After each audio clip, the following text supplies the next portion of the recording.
Hey guys, Jeff here, talking more about insurance coverages, and I want to go a little bit on a tangent here and talk about something I see on policies all the time, but I find its utility is sometimes there, sometimes not, and I thought I'd talk to you guys about it just so I can give you the information and you can make a decision for yourself. Which coverage is that? It is rental coverage. What it's basically designed to do is if you're in a car crash, you go to your insurance company, they cover a rental car until, in theory, your car is repaired or replaced, right? And then you have this rental car, you can get to work, go grocery shopping, do whatever you need to do. Typically, the rental coverage isn't all that expensive. Sometimes I've seen it be kind of pricey. So look at your declaration page and see how much you're paying for it. But this is a coverage where I kind of see the utility as sometimes it's good, sometimes it's not so good. Let's talk about it from the perspective where it's really, really beneficial for folks. Let's say you're on your own, you need your car to get to work, you don't have any other options, you don't have friends, family members that can drive you around, that sort of thing. Having that coverage can be very, very helpful because you're going to get the rental car and you'll be able to continue your activities and switch it out as needed, or once the car is fixed or replaced, you can switch it out and you're good to go. And if everything works smoothly, you're in a good spot. You paid your premium, now you get to take the benefit. So that's kind of where it works well, and that is like a best case scenario. That's the problem. And it's not to discourage anybody from getting it. If it's something you want on your policy, that's great. I'm always encouraging people, hey, make sure you get fully covered and not just full coverage. And this might be part of the package of stuff you need. I don't have it on my policy, and let's talk about why, because there's a lot of problems and a lot of hidden language in the rental car provision of these policies that make it not what a lot of people think it is. So first, typically there's a cap on your rental car coverage.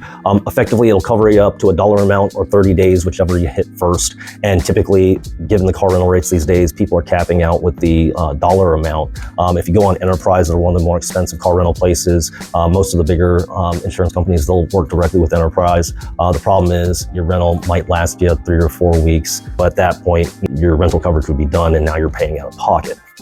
So why is that a bad thing, Jeff? You know, that'll at least cover me then.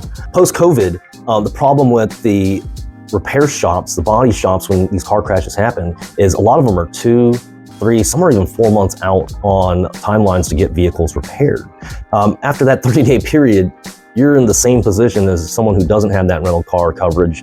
And now you got to figure out, well, what are you going to do, right? That's a situation that could be problematic, and it's a problem people run into a lot these days. Also, when it comes to the rental car coverage, the other thing is sometimes the cost of coverages outweighs the actual benefit you get from it. So let's just assume for a second it was $100 every 6 months for your rental car coverage. You got to look at your declaration page to see, but this is the math you want to do. At $100 every 6 months, that's $200 a year. After 5 years, I'm already at $1,000, and that's where these caps start to get set. So you start to think, well, what would it cost to just rent a car for 30 days and price that out? And it might just make more sense to pocket that money.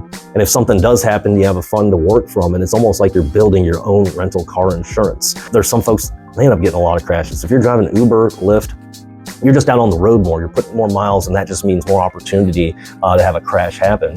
But let's say you don't drive as much, or you're in a situation where it's like, hey, I'm a pretty safe driver now, be very careful with that, but I'm in a situation where it makes more sense for me to just pocket the money. And if that does arise, I'll have to pay out of pocket, and I'm fine with it.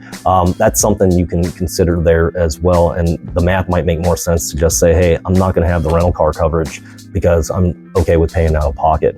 That might be a situation where it's like, hey, I don't want the rental car coverage. That said, you're coming out of pocket if the repair takes 3 months. You're coming out of pocket if you don't have the coverage. Well, how do you get reimbursed for that? If you make a claim against that fault driver, you can include your loss of use of your vehicle. So if it's in the repair shop or it's undrivable while it's waiting to get repaired, you're accruing loss of use. And so if you're paying out of pocket or you've hit your 30 days and now you have to start paying out of pocket for your rental car coverage, you can turn around and make a claim against the other driver's insurance company and get reimbursed for that. That leaves you in a situation where you're not paying out of pocket and you're left with less than you should have had at the end of the day. You can get that reimbursed there through your loss of use damage. It's a little bit of a judgment call. Is that 30 days worth of rental car coverage? Is that going to make a difference for the average person? It's hard to say. You got to look at your unique situation. The repair times are so far out, and even if it's a total loss, you're gonna have to work really, really quick to get under that 30 days. People get that stuff processed in 2 or 3 weeks.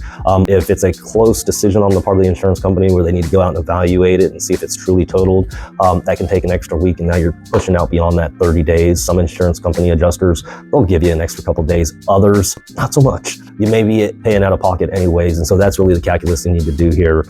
Tough call. You know, most of these other insurance coverages, I always say, if you can afford it, get it. This is one where if you had to cut something, I think this is less of an issue just because the other coverages are more important. But look at your declaration page, see how much you're paying your premium for the rental car coverage, and see if it's something that makes sense for you.